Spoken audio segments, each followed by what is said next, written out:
thank you so much for coming out and supporting the Women's Studies program. Okay, so tonight's topic, Women and Blacks and Queers Oh My. The topic is centered around an art class that was taught recently here at GSW by our instructor of visual arts, Tonia Hughes.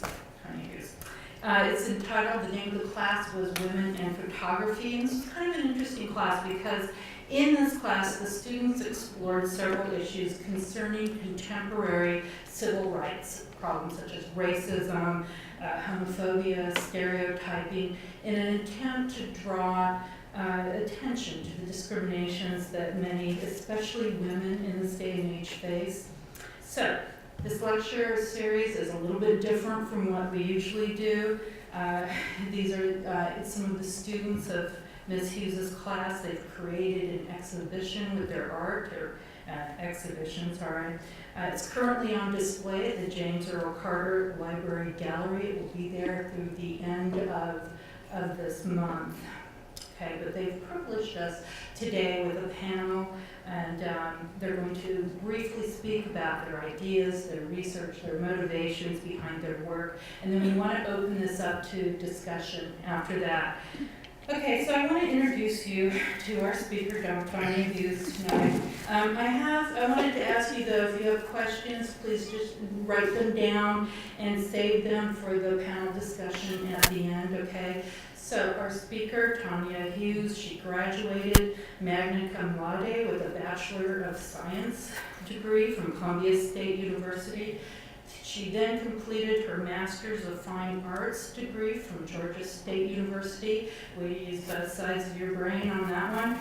Her work has been exhibited nationally and regionally, so please help me welcome Tonia Hughes.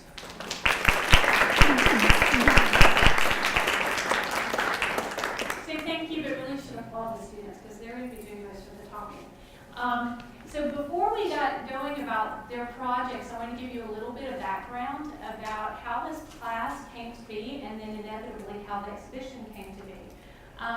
So starting with the class, I'm an artist, not just a teacher. I actually teach what I do.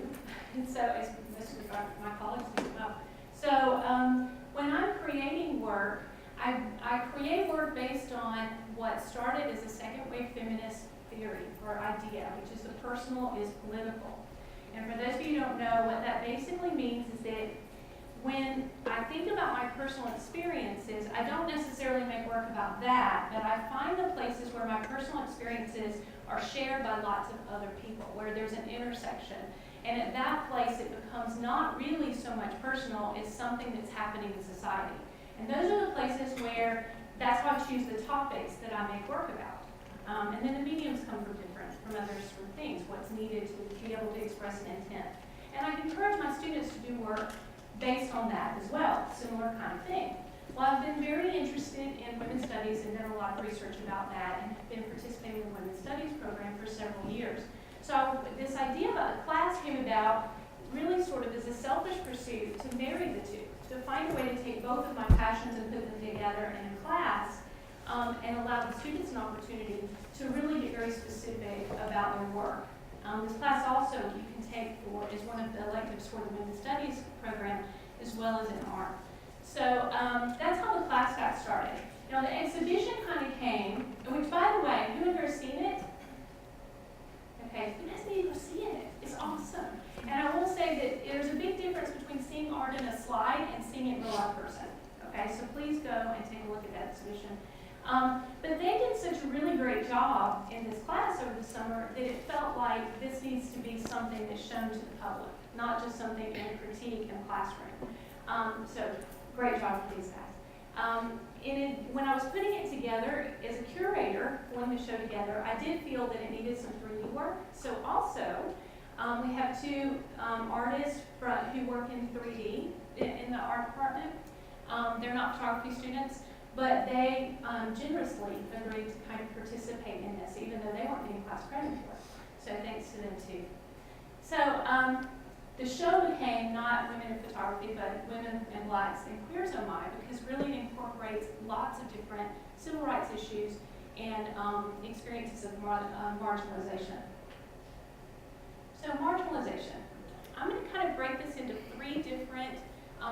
basic assignments that they were giving or conceptual components of the themes and the work that you see in there. The first is about marginalization. So I asked each of the students to kind of discuss for them how they feel that they were marginalized or how they actually are marginalized. If they don't feel like they're marginalized, to then empathize with someone who is, a community that is, and create work based on that. And these are the projects that they came up with. So again, please hold your questions till the end. We're going to throw a lot at you, so take notes. But each of the students then are going to talk about their projects. So Kayleigh Goodwin is a photography student. She's in her senior year. And we're going to start with Kayleigh. I'm Kayleigh, as she just said. My interest was in the idea of the glass ceiling. One, it's an interesting image because it's the glass ceiling. I don't know, I've always been interested in that image, and I've had classes with the wonderful Dr. Bragg, the Women's Studies and the History of American Women, and she goes into a lot of understanding it. And so for marginalization, I've worked since I've been old enough to work, and that's always been an interesting topic to me. And so as I was researching it, I found this one statistic that on average, women make 77 cents to every man's dollar. So we make 23 cents less of what a man makes in the exact same job. Crazy. And I was double checking my statistics today just in case it changed. And I went and I found one article on NPR, and it was the biggest types of jobs. It listed biggest pay gaps and smallest ones. And some examples of the biggest pay gaps were retail jobs, insurance sales agents, and smallest pay gaps were data entry, cafeteria workers, and social workers. And it seems like the higher paying jobs have bigger pay gaps and the lower ones don't. And that's what I was interested in shooting. So like this picture, I used one of my friends to hold a sign as a male that he's 100% of a person. And according to our pay scales, I'm only 77% of a person. And that's really crazy to think about. And this one was just the idea of the glass ceiling. I couldn't find a big enough piece of glass I could hold. So I went with what I could use. And this is the one, and I had other pictures I took of it above me and me beating it and hitting it with a hammer. But I like this one about the progress of taking it down, which is the step we should be at, is removing the glass ceiling and demanding even more equal pay than what we have got at this time. And then these are a series of portraits that were done by T.J. Barber. And T.J., you're a freshman yourself, or sophomore? I'm a junior. Oh, sorry. Yes, hello, I'm TJ. I chose these to do portraits to reflect the social political issue of heterosexism and the marginalization of people who identify with sexualities outside of heterosexuality. Through this process, I learned a lot about how identity can be displayed. And I mean, look at these pictures, and can you really tell who's gay or straight or bi, transgender, or whatever the case may be? And there's a sound that went with this, and I interviewed each and every single last one of these people, and I had them speak about how their sexuality has influenced their life negatively and positively. And I found that all of them had, even the heterosexuals had a particular opinion about how society perceives them as well. Heterosexism it discriminates and privileges on the basis of gender, resulting in gender stratification. So, for example, homosexuals are discriminated against because, we can't get married legally in more than half of the states, and it's just an ongoing battle.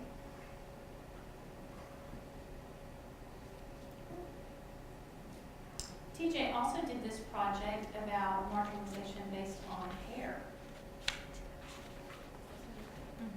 It's like 19. See if I can get you to it. Okay, and these are all pictures of my hair. I have had dreadlocks for about 2 years now, but I've been natural for about almost 7. And when I was younger, you know, I would always get those comments because I wore my afro a lot.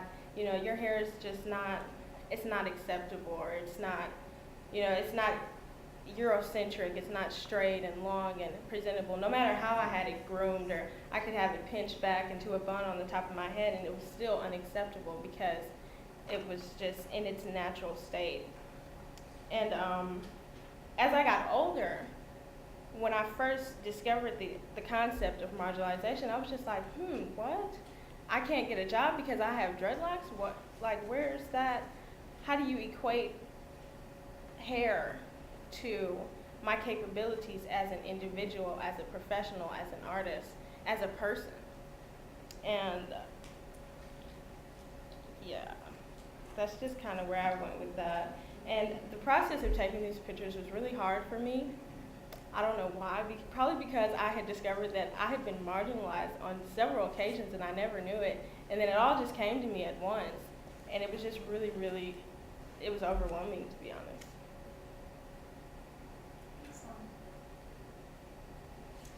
Then Gene Hugh, who is in our, he's a student from China that is here. Gene, you're here for another year? What? Another year? Another semester. Another semester. Yeah. So, and Gene did a series of self-portraits. Yeah, this work, I was sitting in the middle of my friends, and I love to hang out with my friends. However, sometimes I feel marginalized because most of my friends are straight, and I'm the only gay. And when we together, when we talk about girlfriend and boyfriend, I become the most seventh one. So in this project, I decided to express this feeling with pictures. Even when I sit in the middle of my friends in a party, I often feel lonely, and the loneliness thing is not to be alone, and the loneliness thing is to still feel alone even with others. By the way, guys, part of what they're required to do when they create their work is that they write an artist statement. So they're learning to articulate in words as well as visually what their projects are about and kind of express their research. So you'll find when you go in the gallery, because I'm sure now you guys are all going to go see the showings. So when you go in the gallery, on the pedestal immediately to your left when you enter, there's a stack of artist statements, and you'll be able to read those. And they're also kind of, you have those there to remind them of what they're talking about. But please pick up those artist statements, read them too. They give you a lot of the research and the background about the projects. There's another one of Gene's. Yeah, there's another one. Yeah. And then he also created a book. Yes, it's another book. It's talk about the night. It's a book now. Oh. Yeah, sure. The book is talk about the Chinese gay issue. Like in China, most of the people, they just do not know the gay issue, and they know nothing about gay cultures. So in this situation, most of the people, they feel like gay is so weird, and but they don't think it's a sin because most of them, they don't have religions. And in this book, I did lots of pictures as a self-portrait, and also I covered some conversation with my friends at maybe online chanting, and with my parents, and at the last page I wrote the artist statement for my book and talk about the current gay issue in China and how people treat gays. That's all. Thank you. And by the way, Gene, he needs like extra applause at the end because he was my one brave guy that took this class. And then Jessica, Neil, We'll start with one of her projects that she did work about marginalization of people wearing tattoos, which was a little different because they make the choice to risk that marginalization. Yeah, well, hi, my name is Jess, and I decided to, Sorry, that's this image here. We didn't have a JPEG of that, so. and I decided to do the marginalization of tattoos because when I began to think about the ways I was marginalized, I thought about one job that I really wanted that didn't accept me because I had visible tattoos. I have one on my leg, I have on my shoulders, on my neck, barely visible places, but I chose to get them because they're an outward expression of my personality, and I feel like in the past, tattoos have gained a negative stigma because they used to be associated with like gang activity and time spent in jail, but it's evolved in this time, and I feel like it has a lot more meaning to it now to people than it did back in the day. So I just feel like it's unfair that people should be denied these opportunities because they decide to express themselves. So I was gonna say another reason why you need to go see it, because I don't have a good slide. You have to go. It's a really good picture. You have to go see it. yeah, it was at a wedding I did actually. They were like 60 something getting married, and both she and her husband had tattoos. They had like really weird or traditional sailor tattoos randomly placed all over. But you know, it's a part of your personality. This is another series by Jessica.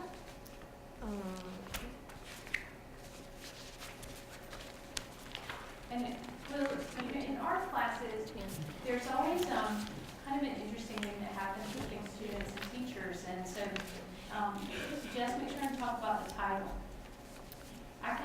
This actually was the title that I encouraged her to have, and she changed it. I changed it because of, well, I actually do agree that Jezebel is a better title for a wider audience because it's more recognizable and you can kind of get to what it's saying more.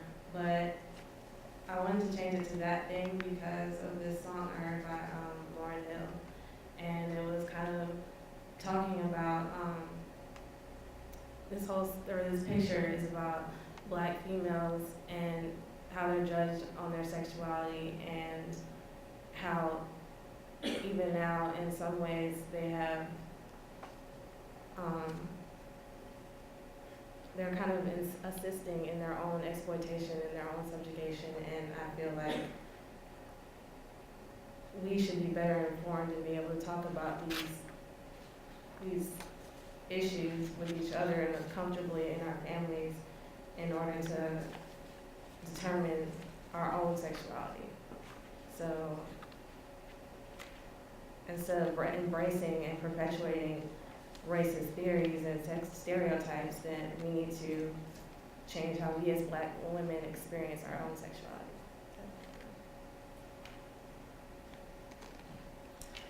So again, I wanted to sort of break it up so it wasn't just 2D work. And so I found, happily so, that I'm not the only one in the art department who teaches feminist theory. So all the other professors also talk about those kinds of things. And I pulled in 2 students that do 3D work, and often on the same type of topics. So the 2 are Lisa McGuire and Vicki Larkin. And they didn't get class credit for it, they just did it for the fun of it. So the first, again, we're still talking about marginalization. Lisa McGuire created the Lavender Menace and Vagina Dentata. Okay, I'm just going to read you the artist statement, and then if I need to fill in anything, I can do that. Lavender Menace. Is the pink one with the No. teeth. No, No, lavender. sorry, the brownish the brown one. And you can't really see it very well over there, but it's an orifice with a lot of hair around it. It's really gross.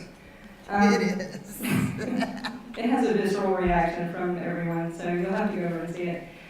So the Lavender Menace was about feminism, and it's a second wave feminist term that they labeled lesbians. So the statement is, Fear of feminism is a profound problem for women. Stereotypes that feminists are man-hating bull dykes abound. This fear can be seen early within the second wave feminist movement, in which feminists that were lesbians were often cast out of feminist groups and meetings. The straight women involved did not want to associate themselves with lesbians in an attempt to banish the stereotype that all women holding feminist ideals were lesbians. Unshaven, ugly, masculine, man-hating lesbians.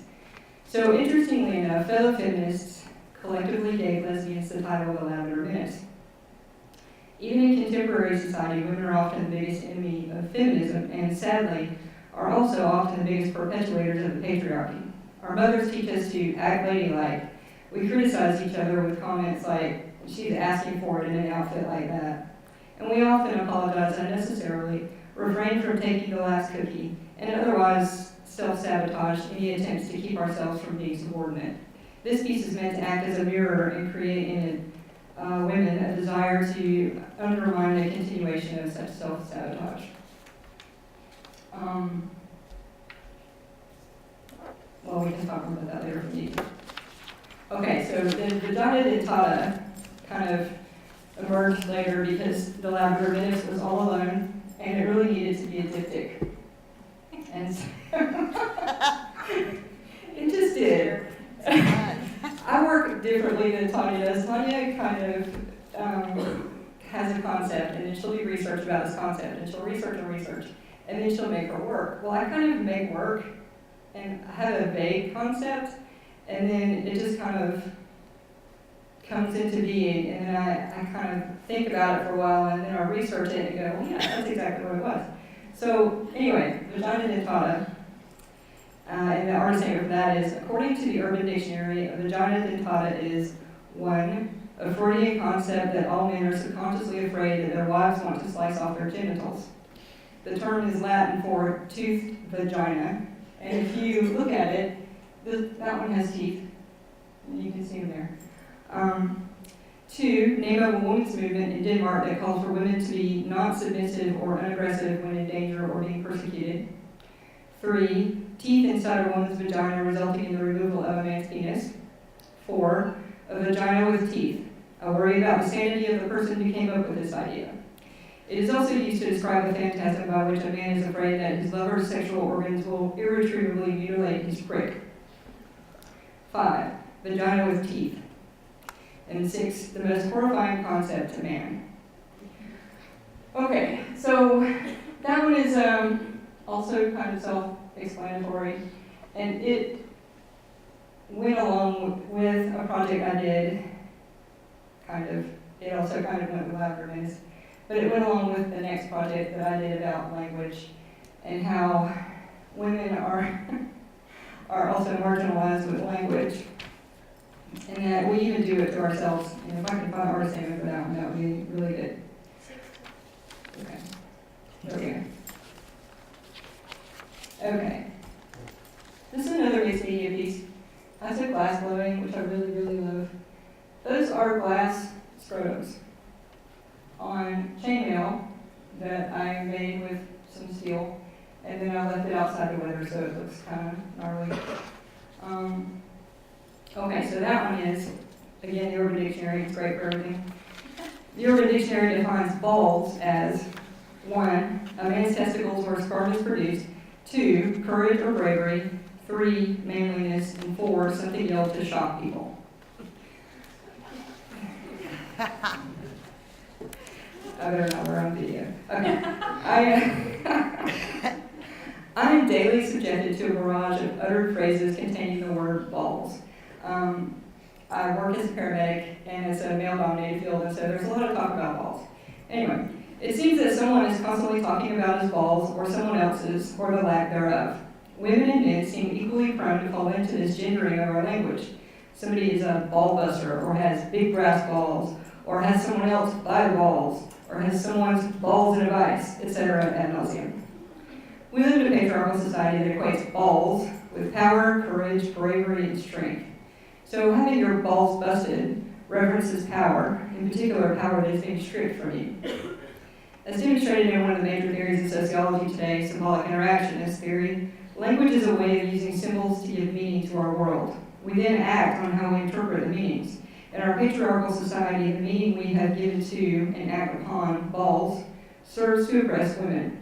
This is the case even now in the 21st century. Therefore, as a woman with no balls, I'm deemed metaphorically powerless from the get-go. I will never have power, courage, bravery, or strength, at least according to our language. My intent with this project is to point out this subtle yet effective method of devaluing women and to provoke discourse about our use of language symbols and their meanings. And then we had a lecture with Dr. Courtney McDonald one day, and she was saying, well, how different the world would be if grow up hair referred to ovaries.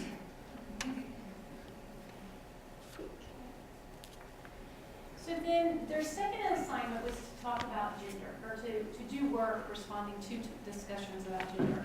So who here thinks they know what I mean by gender? Like it's pretty easy to define. So good, nobody raised their hand. I was expecting earlier. Cool. So most people equate gender with sex. Like we think male means masculine, female means feminine. But we know in today's society it's growing more and more obvious that that isn't the case. In medical science, we're very aware that there's XX chromosomal patterns. We're also aware that there are people that are born hermaphrodites. They're surgically sometimes decided at birth in those situations which they're going to be, and then they're brought up as whatever is surgically decided sometimes. Then also there's transsexuals, people that believe, they were born in the wrong gender body. Like they're female, but they're born male, or vice versa.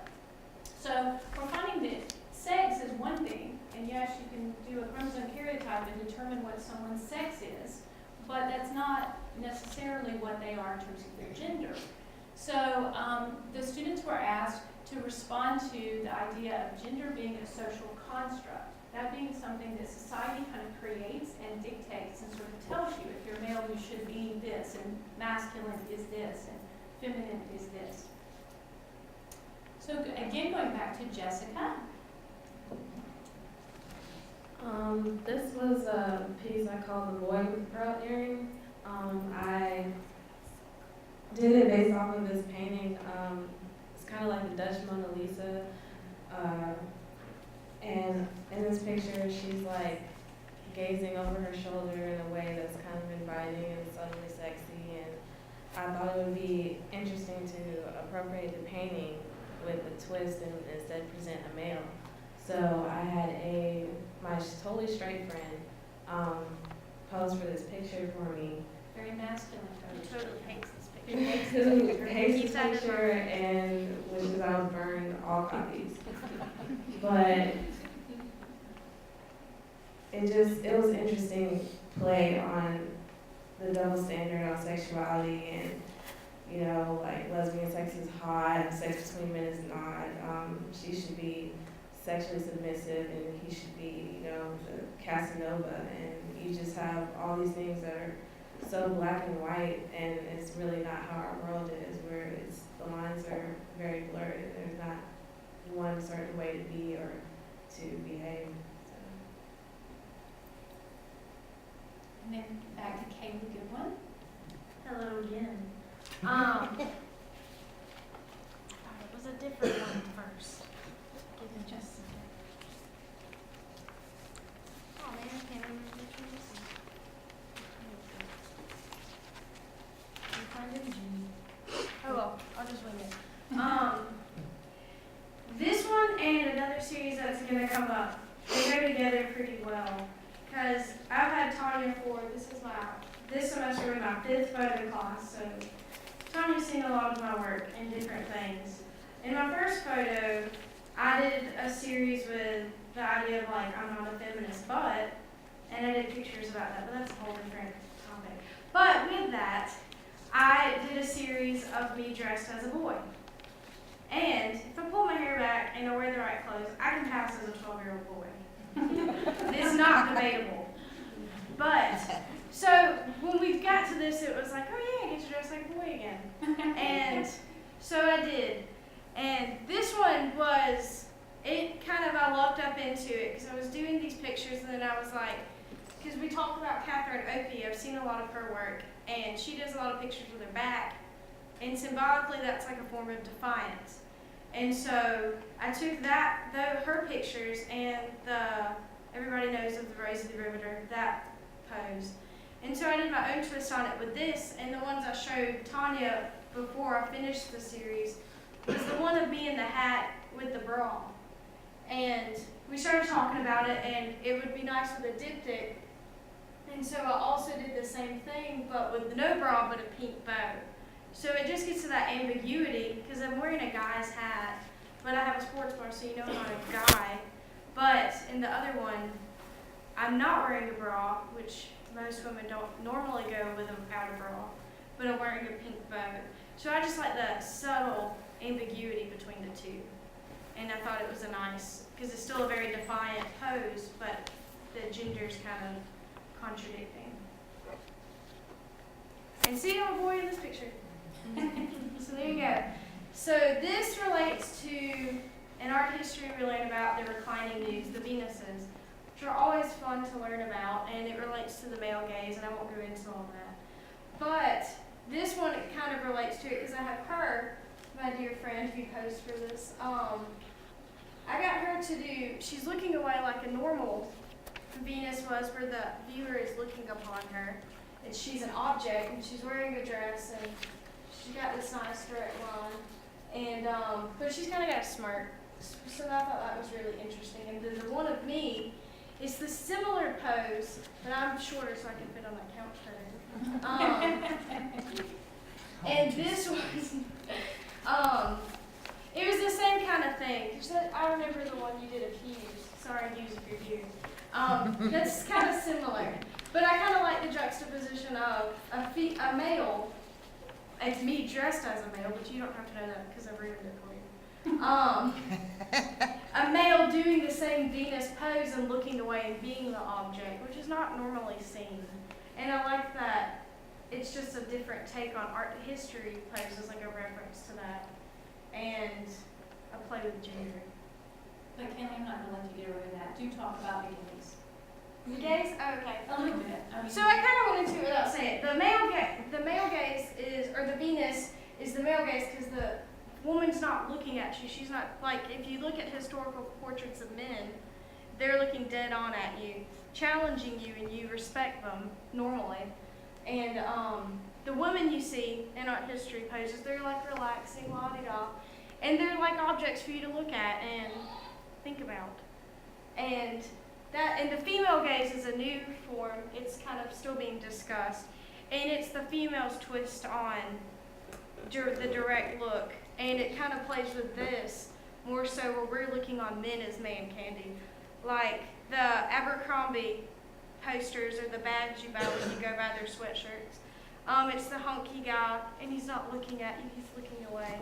And it kind of relates to that. Did I explain that? Well, okay. Yeah, okay. So with the gaze too, it's all based on heterosexual sexuality and these stereotypes that suggest that women are made to be looked at, but also invited, that we enjoy being looked at, and we want that, and men do the looking. So that's sort of where it started. There are new theories kind of going around starting to challenge that now, but certainly it's evident across the board in art history. So, yes, good. Back to TJ. Okay, this series was particularly interesting. The process in which I came to these two images was particularly interesting. I was in a room full of all males, and I just observed visually. I was taking pictures, listening, asking crazy questions, and so I attempted to imitate their behavior, their physical behavior anyway. And in this picture, I'm the one on your left. And I can tell from the blue nail polish. I know, and that's the crazy thing. I really didn't see the whole nail polish thing until afterwards, and then I looked at the poses and how similar they were, and how it could be easily misconstrued. If I didn't have nail polish on, who knows what it would look like. And during this process, I allowed myself to feed into these stereotypes that, men sit with their legs open and they're always in some relaxed position, whereas women are taught to cross their legs and, you know, keep everything kind of centered and pretty for somebody to observe. And yeah, and I mean, I just came to the conclusion that there are feminine men and there are masculine women, and gender has become so ambiguous. Like, there are men who have feministic qualities. You know, they like to be clean and they like to be neat and other things that are associated with females in particular. And then that you have your females that are aggressive and go-getters and powerful. You have women in positions of power now, but it's not the same as if you were a man. And then G, our very brave soul. Oh, precious here. This project, I asked my friend to help me to make up, and the process spent me 2 hours to put all things on my face, lipsticks, aprons, and earrings, and especially the. So I had fun, yeah. To make much of our society is driven by social construct, and the rules society has that dictate our behavior based on the creation of society expectation. This project is an example of how society constructs work. As a woman, the photo and the poses are read differently than when I was dressed like a man. I think this one particularly gets at that. Yeah. It's read totally different, but basically the same pose, even the same gesture. Yeah, I think sometimes making art is just like taking a risk and break the boundary and see how it will go. And yeah, Okay. so. So the last assignment that they had was to look at health. Perhaps not quite as exciting as the gender construct, but to consider the ways that we do have differences in health needs and also health risk. And so we talked about different types of issues, and then they were asked to respond to that and also do research about different topics that they discovered. G?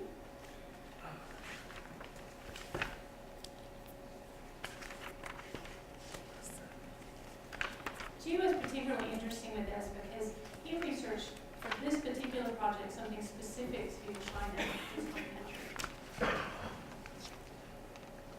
In this project, I did some research on Chinese birth control regulations. This regulations asks Chinese citizens to only have one child. Otherwise, citizens are required to pay lots of penalties and fines. The reason of Chinese birth control regulations are because the Chinese population became too high, and such a high population is not good for economic development. So in this case, the government wanted to use these regulations to control the birth. And on the surface, it seems like the birth control regulations are a good plan, but in fact, it causes many new different problems, like the abundance of female babies. Because in China, people prefer boys more, because family value is very important, and boys can make more money and carry on the family. In this project, I used the baby mobile. It's very sweet and pink, and this kind of subject make you think about very your childhood and very sweet memories. But when you walk close to this project, you will see text. It depicts the stories and the revelations, and some of them are very cruel and make you want to cry, make you very sad. So go to the gallery. Tell us some of those. Since we can't read it, tell us some of the things that are on here. Do you remember? Let me see. Some of the stories and some of the regulations? Oh, this explains the revelation here. It's like only one child. Maybe here is about a story about my family. Because my aunt was a teacher in high school, and she had a second child, and she lost her job. And yeah. And was she the same one that they made her have a hysterectomy after? No, No, they didn't. yeah. And some just a statistic about the population, and there's a number of women and female babies.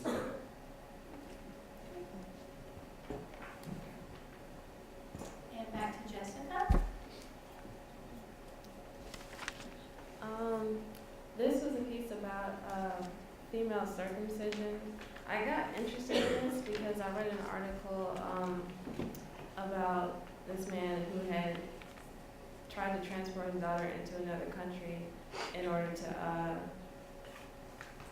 castrate her or mutilate her. And it was a two-year-old daughter, and he cut off her genitals with a pair of scissors. And for those of you who don't know what female circumcision is, it comes in like 3 different types. Like the first type is where they can partially remove it, or the second type where they can completely remove everything, the external genitals, and sew it back up. And they will either open it or keep it closed in order for her to have children or to have intercourse. And what it is, it's practiced mainly in Africa and Middle Eastern countries, but it's kind of seen as a rite of passage to them, although it's practiced when they're very young, and oftentimes the children aren't consenting. It's just like something that's forced upon them, because if you're not circumcised, you're seen as like dirty or not fit for marriage, and oftentimes you're an outcast or you can't find a husband. So it's a lot of pressure to conform to these rituals, and the process is usually done by like an old woman or even a barber sometimes, with very unsterile tools, no anesthesia. A lot of times they'll bleed out, and it can cause infections, bladder infections. It could cause urinary tract infections. You can get HIV.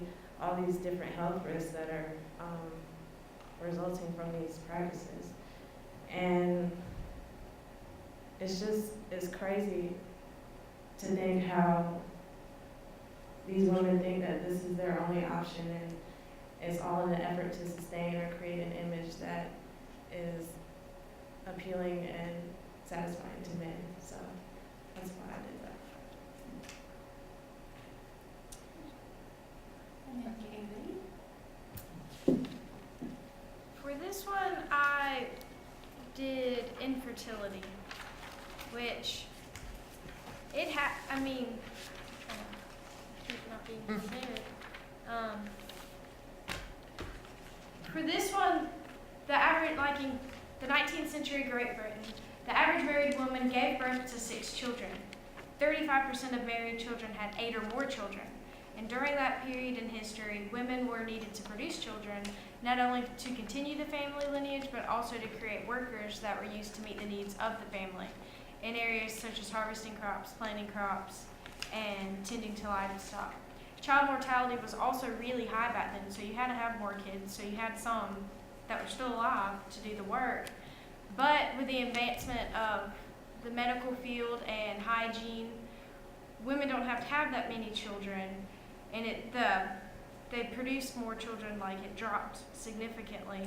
But in the 20th century and today, we are still expected to have children and produce children. And such as it was back then, infertility is seen as you're a flawed woman if you're infertile. And about 10% of women in the United States between the ages of 15 and 44 are considered infertile. And the concept of infertility leads women to be stigmatized and, as I said before, not fully women. And in countries that aren't developed, it's even worse. And the husband will leave them, or if they don't have children and the husband dies, they have no one to take care of them because they don't have a son. And with infertility, like with a couple, it does go both ways. The woman can be infertile or the male can be infertile, but it always points to the woman first, and they have to go through everything before the man ever gets checked for being infertile. And it's such a subtle thing, you don't really think about it much, but it still happens. And probably at most of our ages, we don't really know about that yet or think about it, but when it happens, it seems like such a painful thing. And that's like the biggest interest I had with women's health at the moment. And then Kayleigh again with intrusion. So Kayleigh also does 3D work. She's concentration is photography, but in our department, they experiment with lots of different mediums, and they have to go through at least the foundation level classes of everything. So this was from one of her sculpture classes. Or was it sculpture or 3D? It's sculpture. Okay. This one I made almost a year ago, a little bit over a year ago, but it fit the topic, so Tonia asked me to bring it in, so I did. This one was a very odd thing to make, and if you talk to the sculpture professor, he still says it's the scariest thing he's ever seen. Maybe not now that he's seen Lisa's. But this one was, up until this show, I really didn't know what to title it or call it. The last time I showed it, I just called it Untitled, because I couldn't figure out what to call it. But this time it's called intrusion, because the definition of intruding is the act of intruding, or intrusion is the act of intruding or the state of being intruded, especially the act of wrongfully entering upon, seizing, or taking possession of the property of another. It pretty much explains itself. The way it came about was I made this shape, and as me and the professor were talking about it, I also cut the inside out, and this is the inside of that, so it fits in there perfectly without the spikes. And so then I was really interested in making the two pieces interact. Since I had all this wood left over, I used it and made it where they interact and they tell like a story between each other. And for this show, it really related to the idea and issue of rape. And I looked up a couple statistics of rape, and 44% of victims under 18 or rape victims are under 18. 80% are under the age of 30. Every 2 minutes, someone in the U.S. is sexually assaulted. 97% of rapists never spend a day in jail. 38% of rapists are a friend or acquaintance. And 2/3 of assaults are committed by someone known to the victim. And this is a very disturbing portrayal of it, but it's a disturbing thing that happens in our society that still hasn't been stopped or solved. So I think it pairs as a nice metaphor for it. And that's it. And TJ? With these two pictures, I attempted to reflect the gender boundaries associated with depression. I had both of the subjects talk about their perception of depression and how it affected them as individuals while capturing these pictures. So while they were talking about it, I was just listening and shooting. Through this process, I found that much of the differences were based on gender and gender constructs. They both described some of the same emotions, even though they came from different situations. They both described it as they felt hopeless and angry. And I find that the the gender boundaries associated in depression are women are more likely to be depressed than men, but men are less likely to seek treatment and admit it, which is why when I asked the male in this subject about, his feelings about depression, he just turned around and he was just like, that's a hard subject for me to talk about. I don't want to talk about it. And so I asked why, and he said it made him feel weak. Whereas her, on the other hand, she was just extremely open about it and open about the death of her father, which caused her to feel these feelings. And I think that a lot of the lines within depression in relation to gender are society's way of giving everything a particular category and make it fit so that it makes sense, when in reality, they feel the same emotions. So beyond the stereotype of this, that's the underlying thing. Depression is depression, whether or not you're a man or a woman. And then Vicky, right? And I think Vicky is not a photography student and didn't take class, but she was wonderful and generously letting us show her brides. I'm happy to do it, thank you.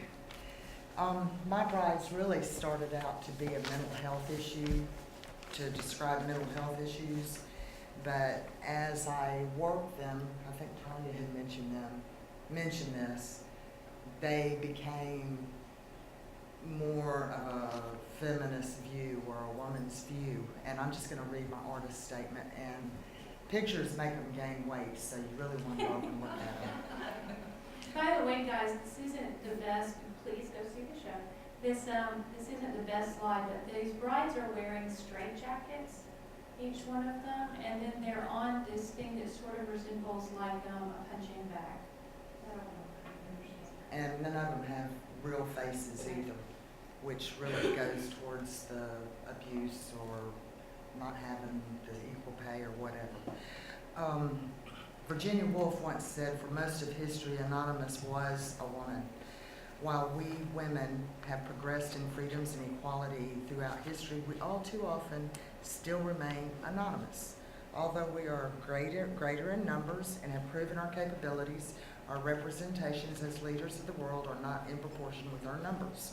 We are marginalized by patriarchal societies in most aspects of our lives, from the workplace to political venues to our homes. And this marginalization stands in the way of our pursuits. We sometimes seem to be proverbial punching bags, yet we keep standing back up, stronger and more determined. And we must continue to fight for greater equality until we no longer are anonymous.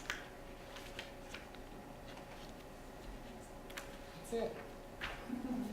Okay, so I also put something in this show. So I'm going to read. Can I read you my statement? It's easier for me to read. What page am I? 15. I gave up when I couldn't find my pull own. it up and let it start playing? So in this video that I did was about this called Pink Show, and I'll just read it to you.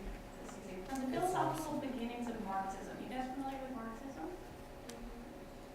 Part of being educated a little bit, if you're not yet. Society has been programmed to think of the world in terms of binary opposition. That being that humanity can be divided into opposing categories. So you've heard us talk a lot about male, female, black, white, we'll say rich, poor, we talk about all kinds of things like that. Binary opposition. So for example, we separate gender into male and female, race into black and white, sexuality into gay and straight, and socioeconomic standing into rich and poor. But the reality of this situation is that there are no true lines that can be drawn in any such grouping. Wealth is certainly debatable in our current economic climate when million-dollar homes are selling for a fraction of what they're worth. And when you have individuals who have high salaries but they're broke from debt. Race is incredibly blurred. Studies show that many individuals seen as Caucasian have hereditary that include Black African-American descent and vice versa, especially in the South because of the slave trade. This was very common. Even sex is difficult to accurately label with such situations as egg-sex chromosomal patterns and hermaphrodites. So in questions regarding sexuality or race, how do we determine who's gay, who's straight, who's bi, etc.? When an individual masturbates, does that make them gay?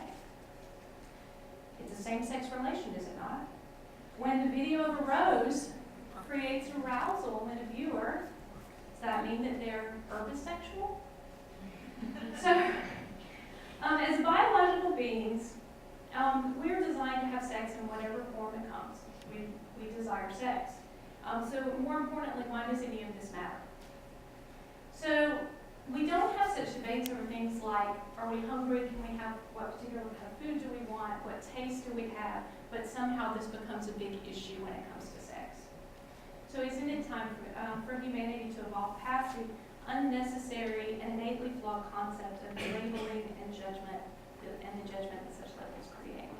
So this is a piece that intentionally is meant to be sexually provocative, even though it's also meant to be intentionally benign, like it's nothing but a rose, but it tends to be sexually exciting. It's been kind of fun when I show this in galleries in Atlanta. There's often discussion about whether or not we should censor it or put a sign up, which I think is funny. And my son, this is on YouTube, my son, and I'm so proud of this, he said that now it has one of those, you have to be 18 or over to watch it on YouTube. Which I find hilarious, but also really perfect, because that was exactly my intent. It's nothing that is very sexy. And I felt like it sort of also pulled together a lot of the different topics that we were addressing here. So, can you take me back? Yeah, don't look at what comes up. Okay. So in conclusion, the class, for their final was that these brave souls did this show for you, and then also the 3D artists kind of joined in. So they deserve it.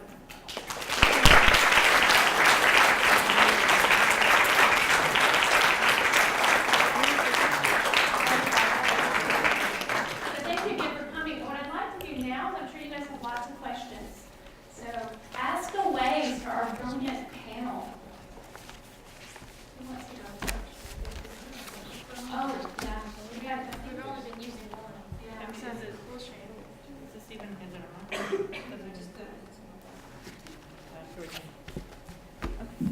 Questions for panel? Yes, over here. I had went and saw. Wait till she gets a mic to you so we can hear her. Thank you. I'm sorry. No, that's okay. The price is right. I went and saw the art, and one thing that really got me was his when I first saw the hanging thing, I was like, oh, this is cute, you know. And then at the first card I read, it said, my cousin is adopted and she still doesn't know. And I was like, this is the saddest thing, you know. And then I read the book about him having a conversation about his friend had broke up with his girlfriend, and he was so distraught, and he was trying to comfort him and be there for him. And when he told him that he was gay, his friend was like bashing him, and I was like, that's not good. And the other thing I wanted to say something about was when she was talking about her hair. I know exactly what you were going through, because like a year ago I cut all my hair off and started over from the bottom.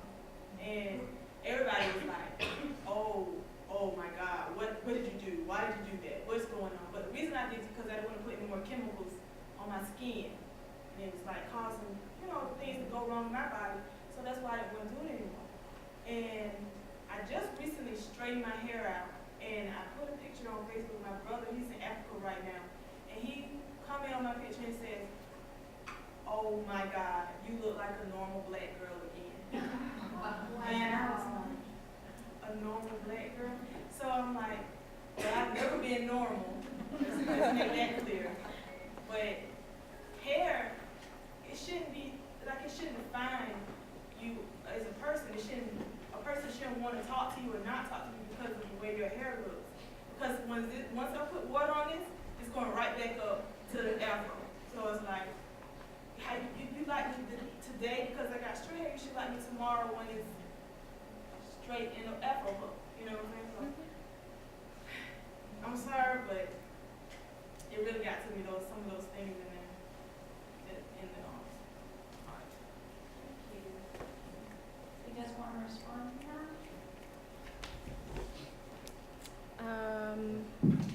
Yeah, I mean, about the hair thing, it's just like, it was so startling to me because I had never really paid attention. Like, I was completely oblivious to the entire situation. And when I first locked my hair, it didn't even look like it. So, of course, I was perceived to just, my hair was just, it was curly. So, of course, everybody, you know, kind of gravitated to that. You know, oh, can I touch it? I hate that.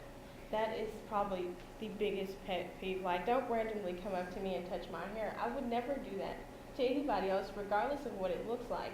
And in some contexts, it's offensive. It's like, you know, what is this? What is this? What do you mean, what is it? You have it, I have it. It's hair. What do you? And it's just in a different state. And I feel that I get really sad when I think about how I can't exist in my natural state of being because of the fact that I'm going to be marginalized. And I'm at the point now where I'm going to do it anyway because it's my hair, I love it, and there's nothing else to it. My hair doesn't say anything about me as a person or what I'm capable of, my level of intelligence. Like, and even when I go get my hair done and have it all pinned up and whatnot, I get the same reaction.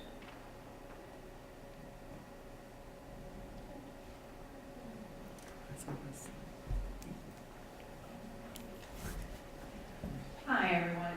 I was completely impressed by all of your works. It was just amazing to see.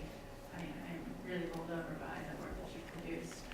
I have a question I'm going to direct first to Kayleigh, and then maybe sort of see what the rest of you, if you want to answer it or not. Kayleigh had raised the issue at the very start of the wage disparities that we have. And of course, my women's studies class is talking about that this week, so it's sort of on my mind. And so I'm sort of curious if this is a contemporary problem, and we sort of assume that, you know, we are in a post-feminist era, we've made major change, but in fact, we continue to have these issues. And one statistic that I always repeat that I find so shocking, young women face these disparities on their very first year in the job market. So these aren't disparities that basically are old, but they're continuing and they're new, and for all you young college students, this is your battle, right? So is the world of art a kind of world that you are seeing the same kinds of disparities as we traditionally associate with, you know, the auto industry or the history profession, for example, or other kinds of professions that have been coded male? Do you see art coded in gender ways? Do you see these kinds of disparities of worth in the field that you are so involved in?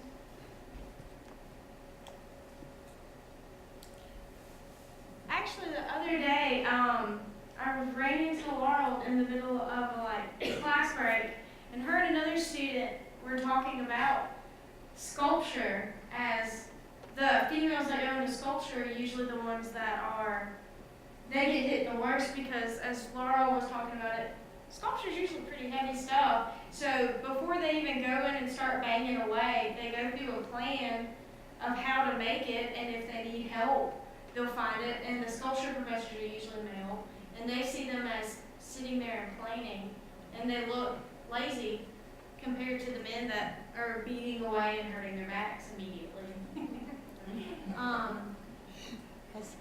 And I'm still early, and I think with art, a lot of times it's freelance. With gallery, it just depends on the popularity of the work, and I don't think that really goes with gender. From what I've seen, that'd be more of a question for Tonia about work and selling. Actually, I was thinking that might be more of a question for Laurel.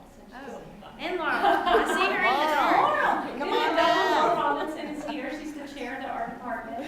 So do you have a good answer for that? I don't. To tell you the truth, I don't know. Probably don't need a mic. Do I need a mic? Just for that interject. For the camera.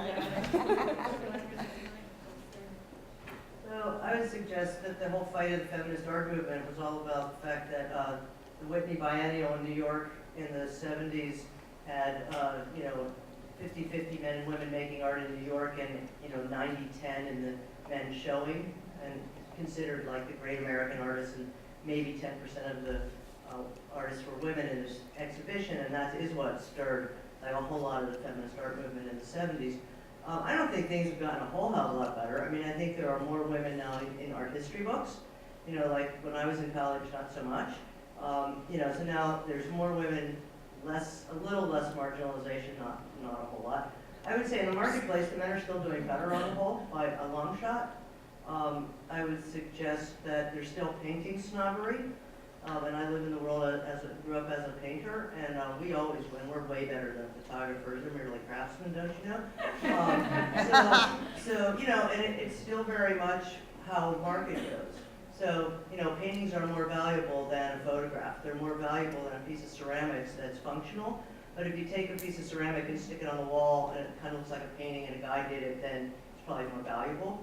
So I would suggest that there are pieces that the disparity is still fairly large. I think that college teaching has probably gotten a bit more gender balanced since I was in school, but maybe it's hard to know. But, you know, I think that in the little art market around here, no one pays attention to whether the gender of the artist is so important. But I think still in the world there is very much that, and that's certainly why women still put their first initial when you're not sure who they are. So, you know, I don't think things are quite there yet. I know that when I was in undergraduate school and first learning art history, it was still, most of the artists we studied were still women. And photography was the same. It kind of changed, my eyes got really open to a lot of female artists in grad school, but not even so much in undergrad. Okay. Hello.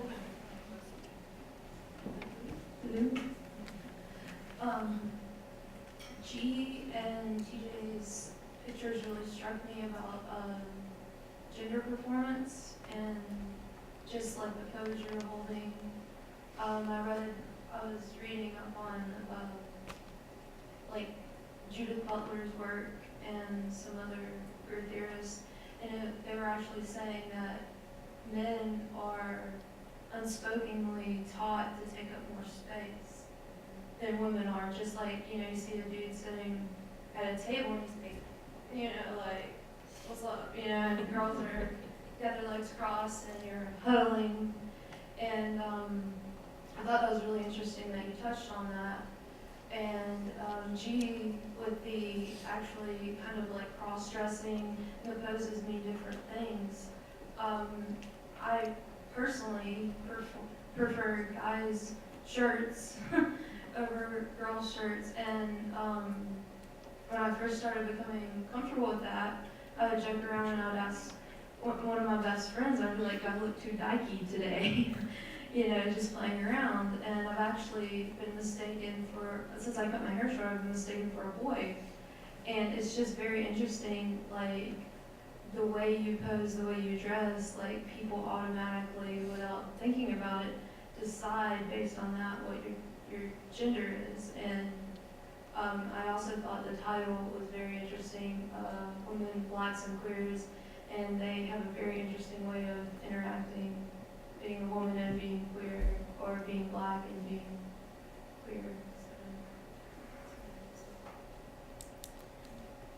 The ironic thing about the space issue between men and women is I take up space. Like when I come into the classroom, I have all of this and I sit with my legs open all the time. I do not care. Like, bring that up. I mean, it's just like really, sometimes it's just really uncomfortable to sit with your legs closed for like 2 hours. For what? You don't, I need as much space as you do, you know what I'm saying? And it was just really ironic taking this picture, and I had a couple people watching me shoot this, and they were all just like, you know, why are you sitting like that? What are you doing? Why are you wearing those sweatpants? And I'm more partial to guys' clothes as well. This is a guy's t-shirts. They're just more comfortable. Their sweatpants have pockets, like, you know, things like that. And yeah, I just think that's interesting as well. I always find that to be intriguing. And even now after this, I observe so many things since I've taken these pictures. Like, I'll see guys just taking up all this space, and then there's all these girls just like this, and then there's me. Well, yeah, it's just, I appreciate you pointing that out. I think that's something that everybody should be definitely aware of.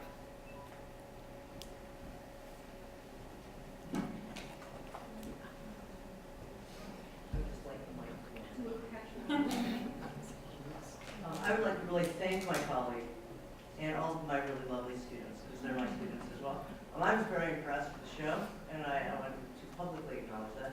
And thank you, Tonia, because I think there are days when the faculty shakes their heads and wonders what our students are doing, and then they show up with some really nice work. So, really, guys, thanks a lot. Thank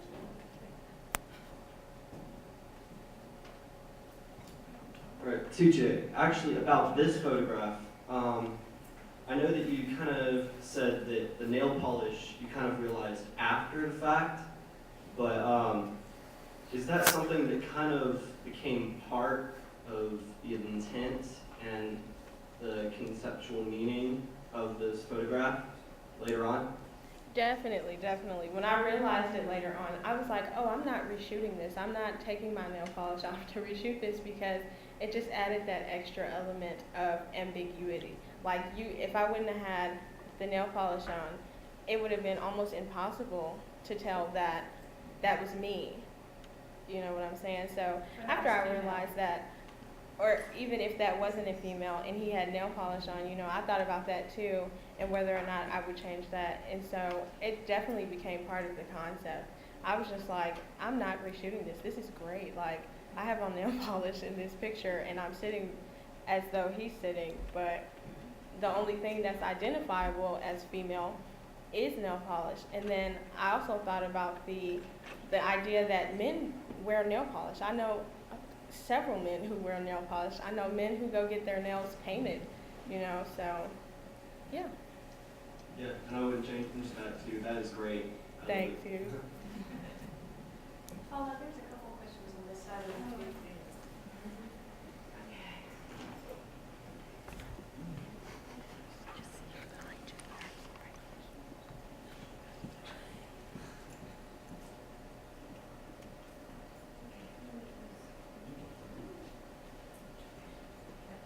I have a question, I guess. It's pertaining to everything. But the first one is about the gender role thing. I kind of agree with, I guess, when y'all say, well, be who you want to be. Like, if you feel like you want to express yourself like that, express yourself. But you don't think that it's kind of hurting our nation. And that is, like, I'm not homophobic at all. So, I'm accepting of it, you know what I mean? Because everybody make their own choices. Like, just like with the hair thing, you're going to be discriminated whether you're, no matter your race. Even Caucasian people, they discriminate their own kind too. So, you just can't just look at one thing. But I kind of agree with society when they try to discriminate sometimes, because you don't want to lead a country into the wrong direction. And in future years, if we just allow, just allow just our future or our future generations just to not, I'm not just saying just being like this is wrong, but if you just allow just the generation to do that, I believe we'll be a weaker nation. And compared to like the other nations in future years, we might become weaker, and they might, we might not stand a chance against them if we allow our future generations just to go down and not have mixed gender roles or whatever. Okay. We have lots of people who are anxious to respond to that. Let's start over here.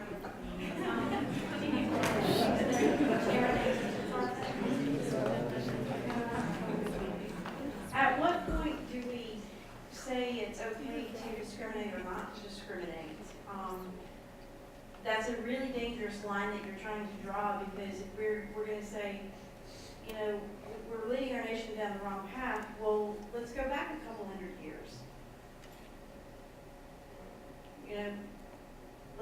Use your critical thinking skills there. If we're going to talk about people a couple hundred years ago who are saying we're leading our nation down the wrong path, we'd still be in the dark ages. So is the wrong path to keep the line at hatred because you're this way or you're this way or you're this way? Because then we've got a real problem at where we start drawing lines. And who decides? Yeah, and who makes that decision? Because then we've got a real dangerous point. And so that's my response, and I think Dr. Bragg also had a response. I just find out from the specific context of history, thinking about these themes, and I know you're familiar with these issues from my class, right? But we talk in the 20th century about the rise of pluralism, the rise of recognized diversity in American culture. And yeah, through most of the 20th century, ideas of African Americans having full rights, ideas of a kind of diversity across racial lines was considered mongrelization, leading our nation down the wrong path, creating, all kinds of chaos. And we wouldn't think that way anymore, right? Because we've learned that diversity is a positive strength, that the diversity we have actually brings us together in important ways. And so I think we are learning how to get along in new kinds of ways, and that's always challenging for us. But we also have to, see diversity as positive, or else we go back to those days when the Klan was a major social organization and a major force in politics. And I know you know about that, right? Nobody wants to go back to those days, I don't think. Actually, I have something to say about that too, as a historian. I hear students all the time that ask me, especially when we're doing the history of the Roman Empire, and they will say stuff like, well, wasn't it homosexuality, isn't that what made the Roman Empire fall? Sure.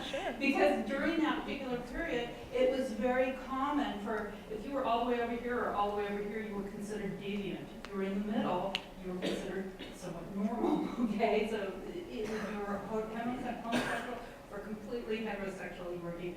So it had nothing to do with the fall of the Roman Empire, yet we still have this idea, especially today with all of the media and things, that this is bad. It's amazing to me how we just don't let go of this.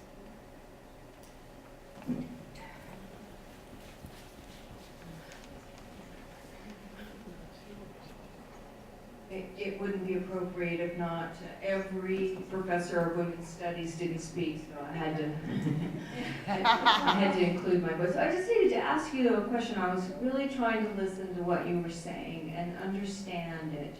And the part that keeps ringing in my head is that it weakens us against an enemy. And it's very vague to me right now what that means, because I do think that kind of fear is what drives discrimination. And so I want to just unpack that a little bit and say, weakens us in what way? Why would we be weak?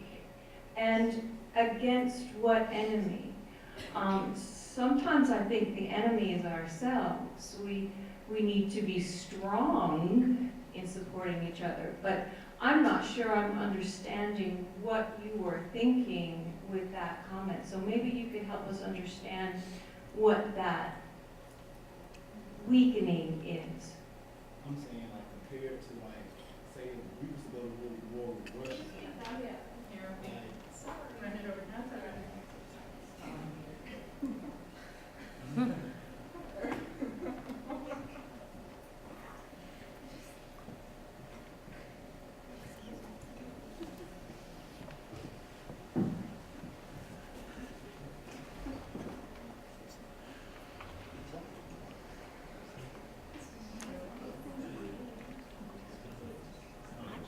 Well, what I was saying was, I'm like, this is what I feel.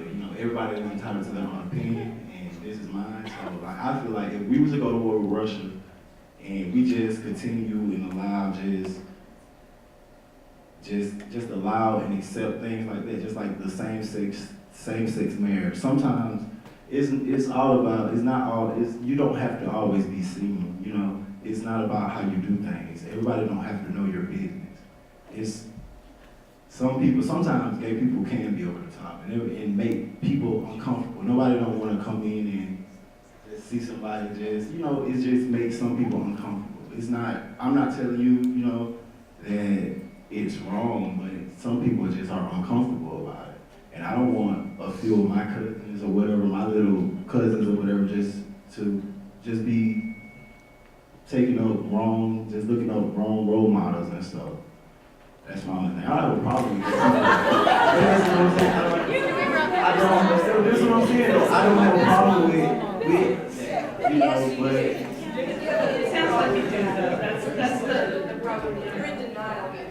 Yeah. We don't have all that. I don't need a mic, I can be loud enough. Okay. I just have a question for you, and my question is, are you aware that 60 years ago, people were uncomfortable with interracial marriages? People were uncomfortable with your race.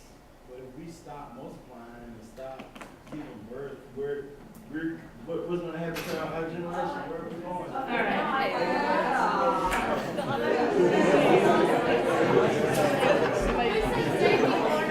Excuse me. I'll ask you, do you know any gays or lesbians as your good friend? I do. Y'all are very I mean, There's a lot of gay and lesbian couples that have. just if you want to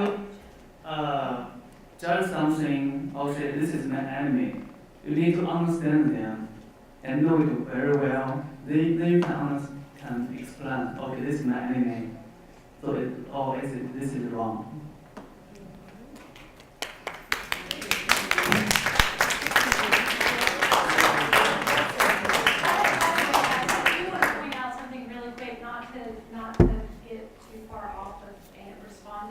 But in terms of art, please be aware, when the students are asked to do this, I often explain to students, when you do portraits or you do self-portraits, you become a prop.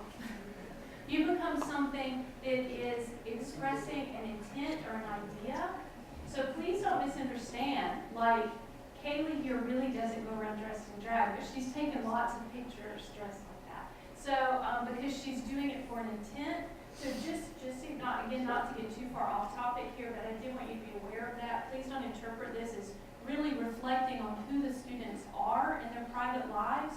This was a project where they were expressing an intent, a socio-political intent. Okay.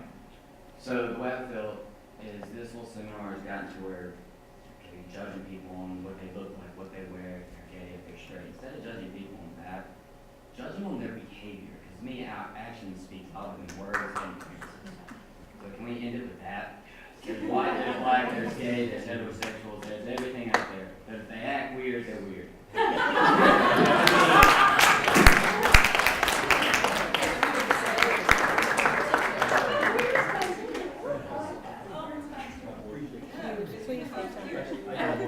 Something actually. But I have this friend, you see, I'm not going to say her name, but the thing about her is she is actually a guy.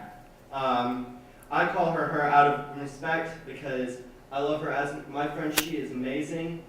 And one day, she actually texted me and she was like crying and she said she wanted to kill herself. And I sat there and I called her actually, and I talked her out of suicide. And the reason she wanted to die, and she legitimately did, is because she felt like she couldn't tell her family, because really she goes around, she's dressed like a guy, or what's considered normal, really. But honestly, I don't think that's normal at all. I think what really is normal is breaking off from what everyone else tells you to do and do what you feel like doing. Be who you feel like being. And really, if anyone tells you to be someone that you're not, that's when you tell them up yours and you just say that they can just go and deal with their own problems. But it's people like that that made my friend want to kill herself.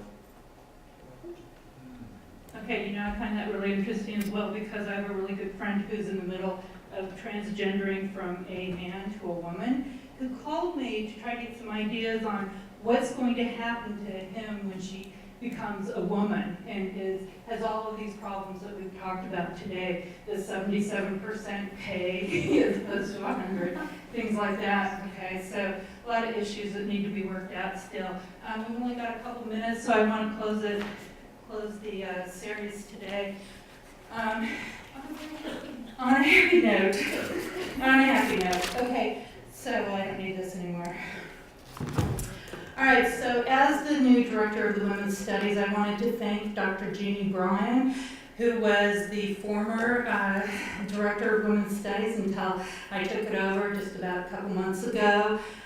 She is now the chair of the English department and unable to carry on, so I just wanted to, Jeannie, if you would come up here. I just want to give you some flowers and I want to tell you thank you so much for everything you've done.